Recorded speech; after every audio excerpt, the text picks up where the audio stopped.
You are tuning in to the Atlanta REALTORS Rundown, the official podcast for the Atlanta REALTORS. We're here to keep you updated with the latest trends, topics, and keep you in the know of our ever-changing Atlanta market. We hope you enjoy this episode. So welcome back to the Atlanta REALTORS Rundown, your premier podcast in all things real estate. I'm your host, Neel Midha, here to bring you the latest insights, trends, and success stories in real estate and all things above. If you haven't already subscribed to the podcast, please make sure you do. Put it on pause, press that button, and make sure it's recorded so you'll get all of the latest insights and updates for any other shows that we have coming forward. I'm really excited today to introduce everyone to our guest. Linda Olson, who's actually a realtor in both Georgia and Florida, is actually here today at the Realtors Association, actually teaching everyone a course on land and how to unearth land. And so we thought we would take advantage of her being here to actually ask her to come onto the show. Linda is the course author, provider, and the instructor. She also has the green designation and has over 20 years of experience as an environmental consultant. So, Linda, I'd like to thank you for coming to the show. Just to begin with, can you explain to everyone how you kind of got into doing land and how that all came about? It's actually kind of an interesting concept, and I can, from as long as I can remember, from being a little tyke, and it's probably not politically correct anymore to say that I was a tomboy, but I much preferred to be in the outdoors and doing stuff in the outdoors. So when it came to picking what I wanted to go to college and what I wanted to do in college and what I wanted to do for a career, it had to be something that was going to be related to the outdoors. And it's sort of become who I am, is being into the outdoors and green and sustainable and being into land and all of that has kind of become who I am. And so I went and got a bachelor's degree in wildlife management in Michigan. And then I moved down to Florida and got a master's degree in wildlife ecology, and then spent the first part of my career's life for more than 20 years as an environmental consultant, which meant that I actually had feet on the ground. I was tromping around out in the woods, and I was doing assessments for wetlands and threatened endangered species and some basic environmental audits. And I worked with people that were buying land to build houses, and I worked with engineers, and I did permitting and mitigation design, and worked with federal, state, and local agencies to move forward with projects. And in 2005, I went through kind of a midlife crisis.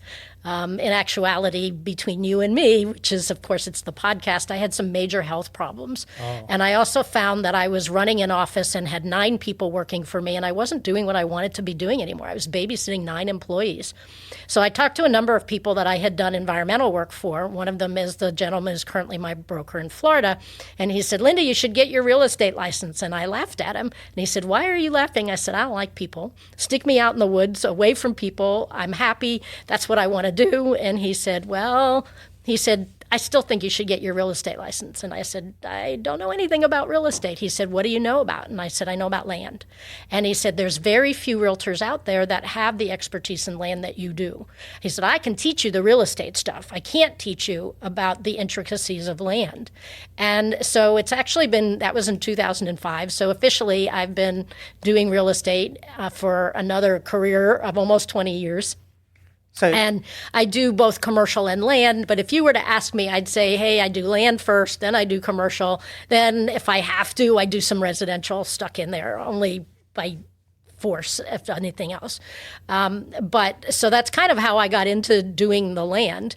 And how I got into teaching more about it as I got more experience doing real estate, I realized that there's not a lot of classes out there that cover the sorts of things that I have learned in my 2 different careers, and especially in my first career. And that every day I dealt with realtors or dealt with people that had bought property that had wetlands, and they had no clue. Well, my realtor didn't tell me. And so it made me realize that I had some things that I could share with people. And it's sort of become quite a passion for me to help realtors to realize there's so much more to just doing real estate than just selling a house. And a lot of what I have to offer has to do with land and development and the things that we have to deal with when we run into those types of transactions. Right. So since you've been a realtor side to it, do you like people a bit more now? The realtor You're didn't. hesitating answering The realtor didn't make me like people more, but certainly doing the teaching did. It took me kind of a while to find my calling as an instructor. It's not something that comes naturally, especially when you're not comfortable with people and talking to a whole lot of people. But I have kind of become pretty passionate about it. I like opening up new opportunities for realtors, and I like teaching them.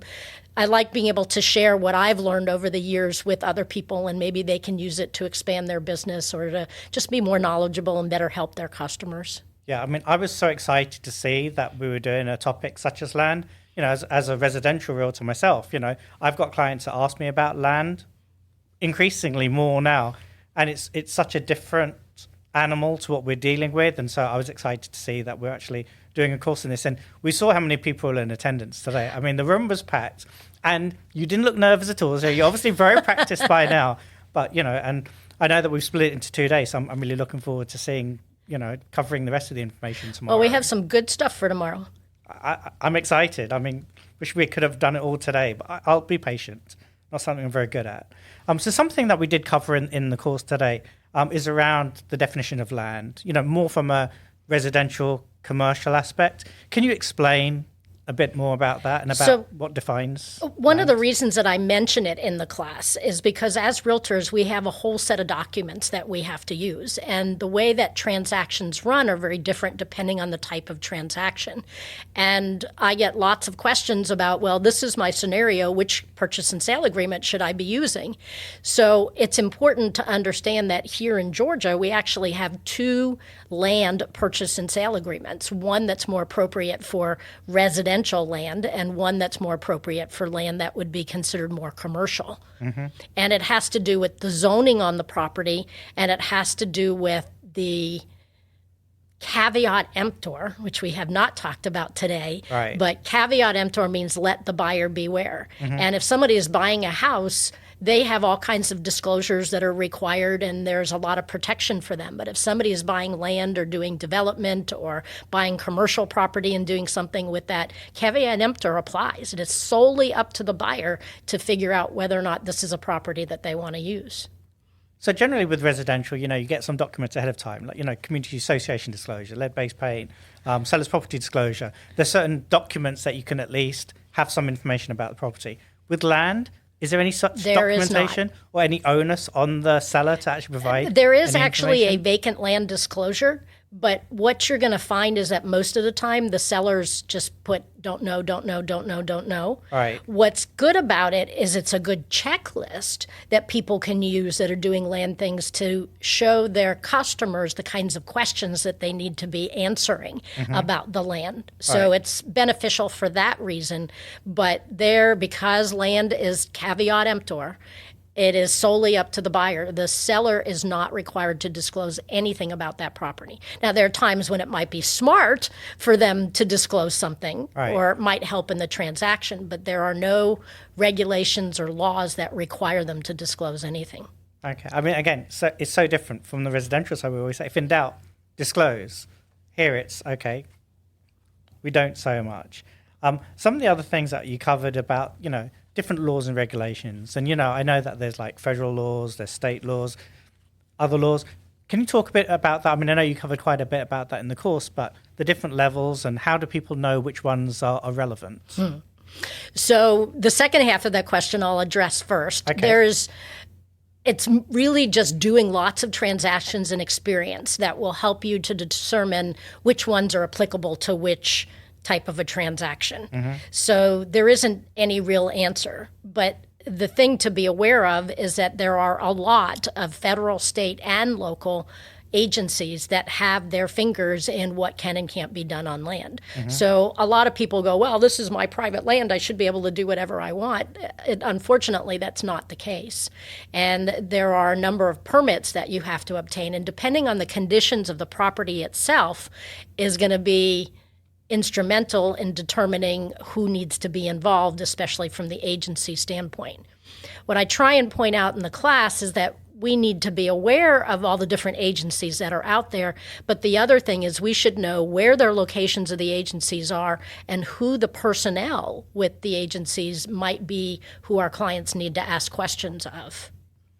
So with there being so many different counties and cities, and, some certain areas could be within, I heard somewhere today that was in 5 different counties. So how would people know which ones to do, how to determine some of that? Is there a magic bullet, or is it? So there is no magic bullet. There is no checklist that you can use. I taught a class a few weeks ago. It was actually kind of funny. And all the questions that they asked, my answer was, well, it depends.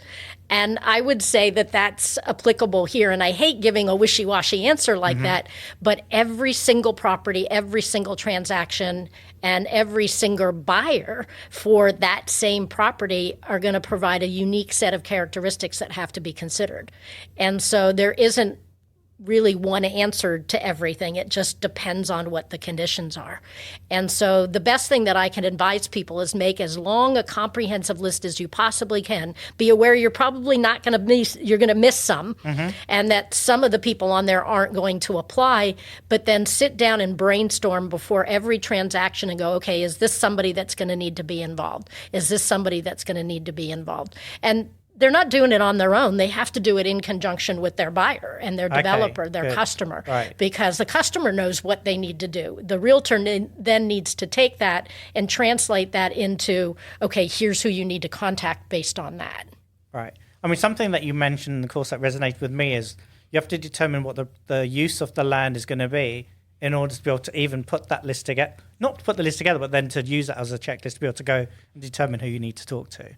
Because it could vary depending upon whether it's going to be used. There's some people that will always be involved, right, especially when you're talking about land. You're going to have the surveyors, and you're going to have the environmental people, and you're going to have, there's certain people that will be involved in every single transaction, especially when it's involving land, because you want to do your due diligence to make sure.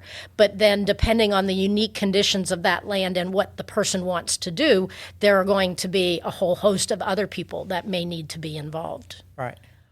In certain transactions, I know sometimes people have already done some of that work ahead of time. They may have had a survey done. They may have had an environmental person come out. And, it's, sometimes the seller is saying, look, I've had this work done.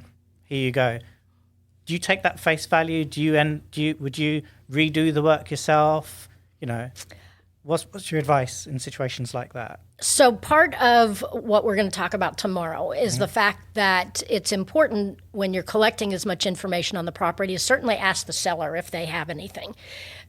Asking the seller if they have anything and if they're willing to share that. They may have something and not be willing to share it. Caveat emptor again. Yes. But if they are in fact willing to share it, I think it's always a good idea, even if it's just an expert, to review that document that someone else did, just to make sure that there isn't a different answer. And all the years of doing environmental consulting, I can't tell you how many times I ran into properties where someone else had done the environmental work. I was hired to take a look at it, and I came up with a completely different conclusion than they did. Right. So it's probably a good idea to have somebody, even if it's just cursory, to review anything that you're being provided that was done by somebody else. Do things change through time too? So if a document had been produced 5 years ago and you look at it now, do things tend to change that much with respect to regulations? It depends. Depends on what you're talking about. Again. I mean, for instance, a wetland doesn't create itself overnight. Right. It's been there for years and years and years. So, but things can affect the wetland. If you have a wetland on a property and it's a lower property and there's now 10 years ago there was nothing around it, but now you've built all the way around it and there's water that's flowing into it, the wetland could certainly have grown, or it could have more water in it, which could have an impact on how it's evaluated, or maybe it's in fact been drained or ditched. Right. So things can change over time, and that's part of what your experts that you're going to be hiring will be able to evaluate. I've had a lot of situations where people have filled in wetlands, and the agencies are supposed to look at stuff under their current condition, but if someone did it without a permit and did it illegally, they will go back to what the original condition was, and it doesn't matter who did it or when it was done. The person who now owns it is the one that's going to have to fix that problem. So it's not like your grandfathered in. If it was done, you'd have to put it back into the same condition? Or mitigate it or get, I mean, there's options. I could probably spend several hours going over that type of a scenario and the options that are available. For another podcast. But I guess the bottom line for your question is that it's probably a good idea to get an independent opinion, even if it's just someone that's reviewing what's there and not completely redoing all of the work. Okay. And you mentioned about the different teams that you've got involved. You know, have a long list of people. Can we go through some of the people who, you know, are there certain people that are key that you mentioned a few that were used in, you know, in all scenarios, like, you know, the surveyor and things like that? You know, are there key personnel for land, or is it really everyone that was listed? It could be anybody. Okay. But whether somebody is building a single family home on a lot or whether or not somebody is doing a big subdivision, you've got to have the basics. Obviously, you want us, you want the realtors, you want brokers that are there, but you also definitely want to have an attorney that's on call. You want to have an environmental specialist. You want to have somebody who's an architect or a landscape. You're going to need to have engineers. If it's an existing building and not just land and somebody is repurposing it, you're going to have several different types of engineers and inspectors. So it's kind of like, you know, you could say, well, if I had this, this, and this, I could probably give you a list of the most likely people. Right. But it's just going to be, I hate to give you that answer again, but it's just going to be dependent on the property and what the intent is for that property. Okay. And something else we talked about was, you know, one of the people was lenders and and financial people, accountants, to figure out how much the spend is going to be. So in terms of lending, if somebody hasn't bought land before, would they go to a high street or main street lender, like, you know, to be able to get loans, or where do they generally go? It would be unlikely. Okay. There are a lot of traditional lending institutions that do land. And there was a time period when you could get construction perm loans and you could get loans for land, and then a bunch of people got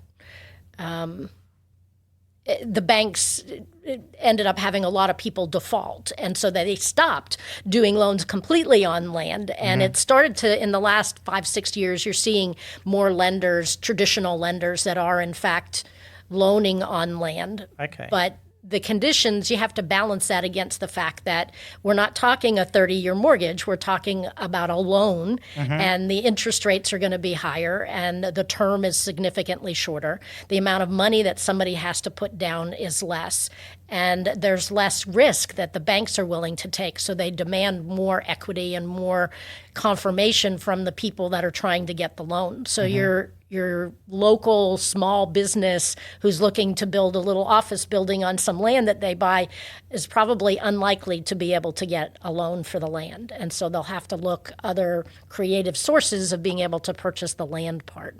Because I've heard some people say that you find a local bank in that area and they tend to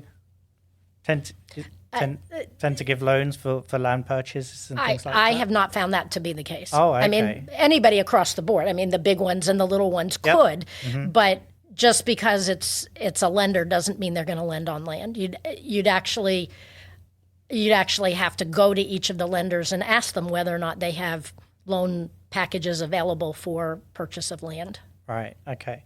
And in order for somebody as a buyer to buy land, do they have had to have bought land before in order to be able to get a loan, or is it just showing that there's a business reason? You know, what kind of things do they need to provide? I'm not going to try and jump into the lender. I'm not a lender, and so I don't really have answers to that one. Okay, that's fine. Something else that you mentioned, and I'm not even sure if I'm going to pronounce the word correctly, Euclidean? Euclidean. Thank you. Yes. I don't even know how to spell that, let alone pronounce it. It's EUCLID. IAN, right. Euclidean zoning.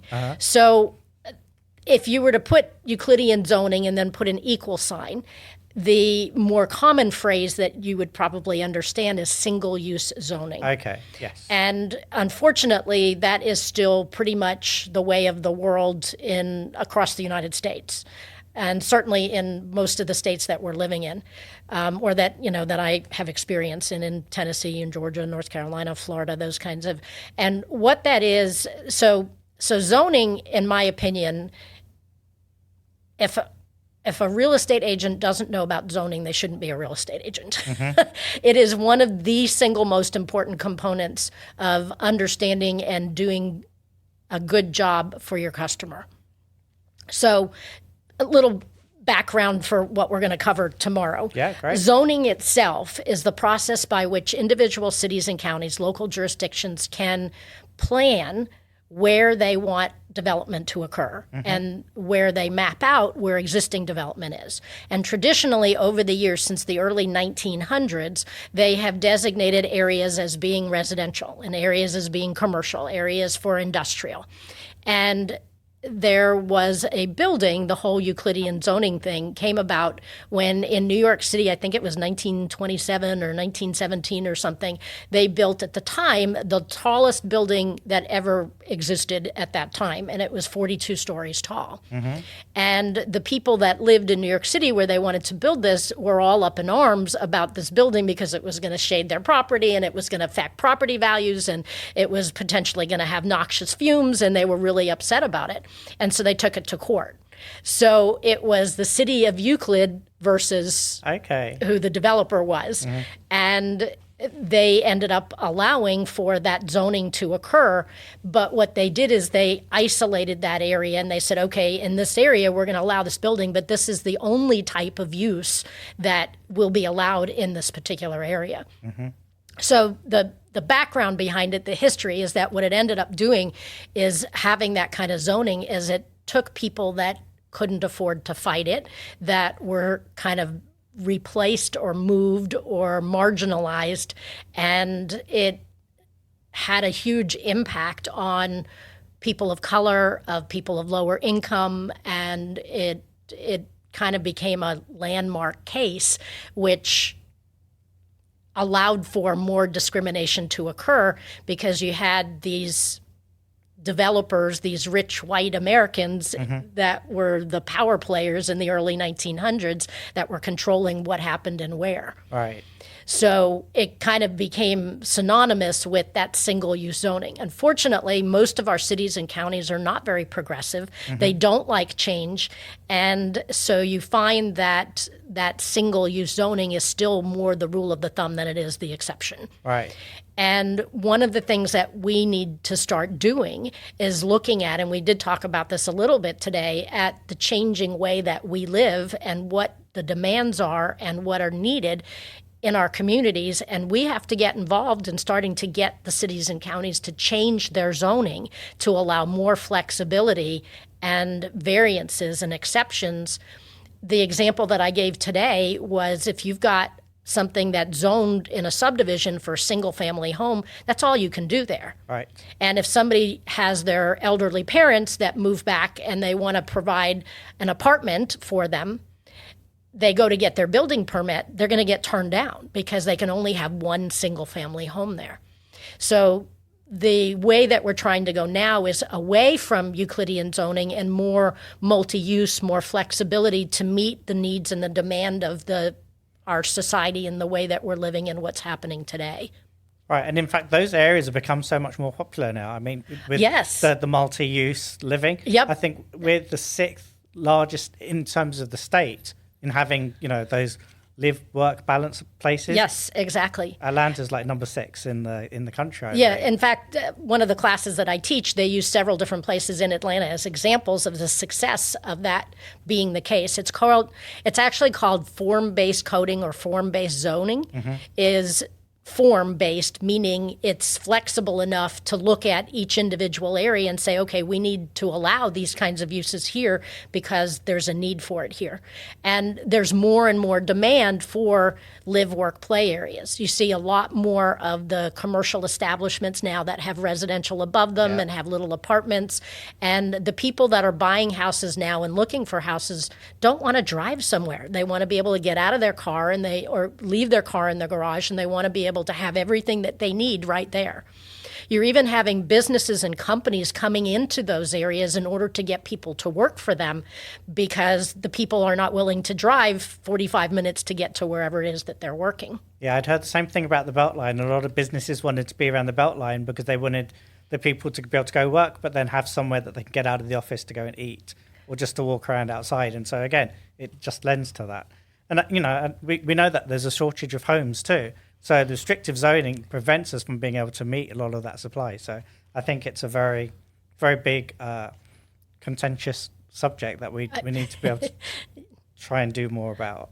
Yeah, it is definitely that. So there's another issue that comes up that comes to play, and I mentioned the accessory dwelling units or being able to do that, is the fact that, and you mentioned not having enough housing, part of the problem is that we don't have enough, and they tend to use the word affordable housing. I prefer the phrase workforce housing. There isn't average price of a house throughout the United States right now, and everywhere that you go, the average price of a house is $440,000. Right. Your average everyday middle-class person can't afford a $440,000 house. So what's happening is you have all these developers that want to make money, and so they have whatever their costs are, then they add that profit margin onto that. And while there are people that are buying the houses and can afford them, your businesses are suffering, your people that want to buy houses are suffering because they can't afford them. Right. And you find that you have, like we were talking about today, you have a new business coming in and they're hiring all kinds of people. They're having problems hiring people because the people don't want to move there because they can't buy anything. They can't afford to live there. Sure. So there's definitely a demand and a change in some things that, again, that need to change in zoning and the way that cities and counties look at their development into the future to accommodate the fact that we need not just more housing, but specific types of housing. Right. So kind of just moving away from that slightly. So something else we talked about was that you mentioned, actually on the same thing, you mentioned about, with the highways, they change, it takes a long time for them to put it in place. So can you touch on that a bit too? So the whole idea behind planning for local counties and cities is that most of them develop what's called a comprehensive plan. And the comprehensive plan includes a requirement to address future needs. And so they come up with, as part of that comprehensive plan, a future land use map or future land use element. And it's supposed to allow them to look into the future to see how growth is going to occur in order to make sure that the infrastructure is in place as that growth occurs and the development is there. Part of the problem is that it's very hard to plan or very hard to interpret what kind of growth there's going to be. And we have gone through a period over the last 5 or 6 years of what we call sudden growth, meaning that growth has far exceeded the ability for the infrastructure to keep up with it. And an example of that is the fact that even if they had anticipated, they already knew what the traffic issues were going to be in all of these highways that go through Atlanta, and there was always backup and traffic problems. So they went, okay, this is what we need to do. Well, it probably took them a year and a half, 2 years to decide, okay, this is what we're going to do their due diligence, to get all of their permits, for them to decide, okay, we're going to add express lanes and flyovers, and we're going to reroute the roads here in order to accommodate all that. And then it took another however many years, 6, 7, 10 years to actually do that construction. By then, growth had kept going. Yep. And so by the time that this was done, because of the length of time that it takes, it had already exceeded the growth, and it was too late. It didn't actually accomplish what it was set out to do. I don't know that there's a really good answer to that other than to plan further than what you think it's going to be, and to try and plan to accommodate that. I mean, I know the city of Atlanta is going through that right now. They're going through the comprehensive development plan, the Plan A, and so they're holding meetings right now to give everyone a view of what they're planning and for people to give their feedback too. So, talking about it, it's a good time now to try and get involved if people have got concerns, want to know what's going on. In the course, we covered quite a few, and you termed it pre-purchase stages. There was a lot of activity there. So can you touch a bit about what kind of things happen in the pre-purchase? And I know you're going to be covering it tomorrow.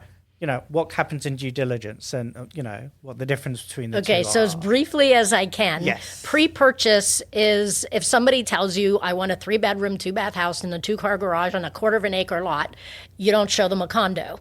Right. So this is the equivalent of pre-purchase. I mean, we get onto MLS and we look for the 3-bedroom, 2-bath house. So whatever sources that you use, whether it be getting in your car and driving, whether it be websites, you need to search for the type of property and the location that is going to match whatever it is that the person is that you're working for. And you don't even want to present it to them unless it's potentially feasible. So there's a lot of stuff that has to be done before you ever think about putting an offer on the property or even presenting it. And a lot of it is, and I'll use this analogy tomorrow, a lot of it is accumulating as much as you can and throwing it at the wall. Then during the due diligence period, the experts come in and they look at all the stuff you've thrown on the wall and they say, okay, this is a problem. No, this isn't a problem. And they take off of the wall the things that are the issues. But in order to be able to get into that purchase stage and even put in an offer, you've got to have some idea of what they're going to need to do during that, because you've got to fill in the blank on how much time period for the due diligence. The only way you can do that is by coming up with as long a list as you possibly can before you do that offer as a pre-purchase to determine how much time you need to put in there. So we're only in that first stage of the development process. So the pre-purchase is really the preparation stage. The second stage, which is what we're going to start on tomorrow, is actually the evaluation of the site. So this is where you're making sure the financing is in place. You're making sure that you have the people on the team that's necessary. Not necessarily on the team, but you've identified who the team players need to be. Also, which we haven't covered, you need to check the zoning. This is the stage where if it's not going to be zoned or it can't be rezoned to something you can use, don't even present it. Right. So it's very, very early in the process that zoning has to come into play. So doing the planning and the zoning, looking at the timing, looking at the demand, all of those things are pre-purchase. Okay. The second step is actually where you do more of an evaluation of the site itself, not due diligence, but you're doing more research. You've narrowed it down. You go, okay, we're going to put it within the city limits of this city in this area of the city because all of the demographics and the economics and the demand for it is right there. But now there's these 3 properties that are there. What kinds of things might come up in association with those properties? And so at that point, you're going to be doing more research to find out more detail about those specific properties.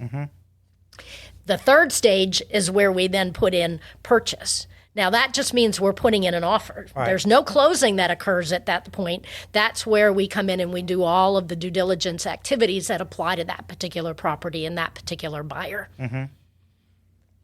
So those are the 3 really big stages, and it's where we as realtors have the biggest role in this part of the process as well. Right.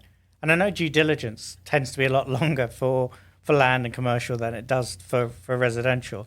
Is there like a typical amount? Are sellers used, if you go to a seller and you say, I need 6 months for due diligence, do they balk at that? Or do they know about it? Is there always pushback? I mean, can we talk a bit about that? So every single transaction, every single property is going to be different. Right. And it depends. You might have a property that has 3 different buyers. And you've learned about the property and you have the 3 different buyers, and one buyer wants to build a single family home on it. And they might not need as much due diligence time or to do as much stuff in order to build a single family home on it. Right. As somebody who decides, okay, I'm going to put an office building on here. And there might be a whole different set of things that come into play when you're putting in an office building. What's the size of the property? What are the setbacks? How much parking is needed? Right. All of those activities that go along with that. And then you have a third person that's decided they want to put a storage facility on there. There's another whole different set of things that they might need to do. And by the way, this happens to be zoned residential. So the residential doesn't have to deal with all of that, but now you want to turn it into a commercial office building. It's going to be a different zoning. Right. You want to put a warehouse on there or a mini storage on there. It's a whole different zoning. So as soon as you get into the possibility of having to change the zoning, you're adding a significant amount of time to the due diligence period. So there isn't any kind of a rule of thumb. There is sort of a range that, based on the years of experience that I have, that I could probably say under this scenario, this is what you need. But it really is just going to be, sometimes it's dependent on the results of some of the initial studies during the due diligence that might extend it even further. Now, regarding sellers want to sell their property as quickly as possible. Sure. And they're going to balk at somebody wanting 6 or 8 months or 9 months or a year in order to not only do all their due diligence, but have all of their permits in place and all their approvals and everything. They're going to balk at that because they don't want their property off of the market. Right. So there are negotiating techniques in real estate that you can use. Things like additional deposits, higher escrow deposits, extensions on due diligence that are built into the contract to begin with, not left up to the seller at the end of the due diligence period. So there are ways to negotiate that. But without you've got conflicting interests there. You want buyers that as much time as possible to do everything they need to do, and they don't want to close and buy a property if they can't do what they want to do, and a seller who wants to make as much money as quickly as possible on the property that they're selling. Right. So that gets more into negotiating strategies and out-of-the-box ways of putting together the deal. Yeah, I mean, this is such an eye-opener. It really is. So if somebody's been doing residential and wants to get into learning about land and purchasing it, what's the best place? How do they start? Is there, references or places they can go to get some of that information? First of all, education. Right. Take as anywhere that you can find, not just mine, not just so-and-so's or whatever, as many places as you can possibly find, take classes in land and in development. The other thing is that while I tell people you need to look up the stuff and you need to gather information, the hardest part is that they don't know how to interpret it.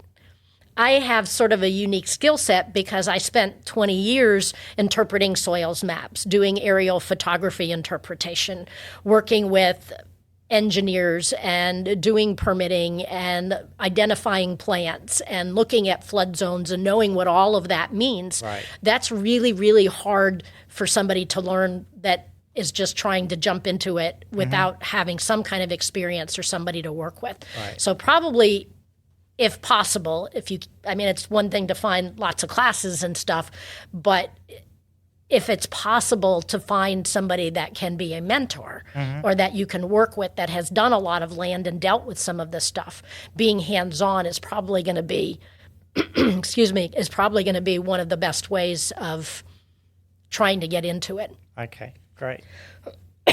So tomorrow we've got, a few, what bits do we have left to cover tomorrow in the course? I know we're covering due diligence. 7 out of the 8 development steps. Okay.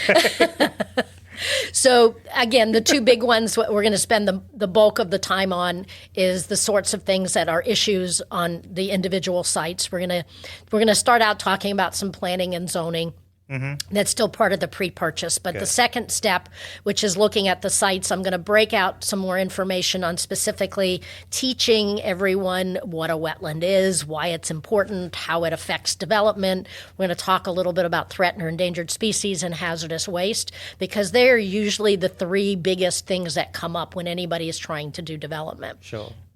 So that's kind of part of the step 2. And then in step 3, we'll take all of that and apply it more to what sorts of things are done during the due diligence period. Obviously, in more detail, the stuff we've already talked about, but there's other things that have to happen. The market analysis, the economic analysis, whether or not when you add up all of the cost of everything they're going to be doing, are they actually going to make money on whatever it is that they're proposing to do? Right. Or is a house that you're building going to end up being significantly more valuable than all of the adjacent houses because of everything that you've put into it? And is that going to affect the market and the value of your house down the road? Right. So there are additional things in due diligence other than just that environmental stuff. And it's once you get through the due diligence, then the next step is talking about getting all of your approvals and your site plans and working with the different agencies several steps down the road before you actually close on that property. And then we talk a little bit about the steps after they've closed, how development works, what are the additional things that happen before you actually see something on the ground. Great. I'm so looking forward to it. So if people want to be able to get in touch with you, how can they best do that? So if they have questions that they are looking for expertise on, I always offer for all of my students or for people who have questions to feel free to email me.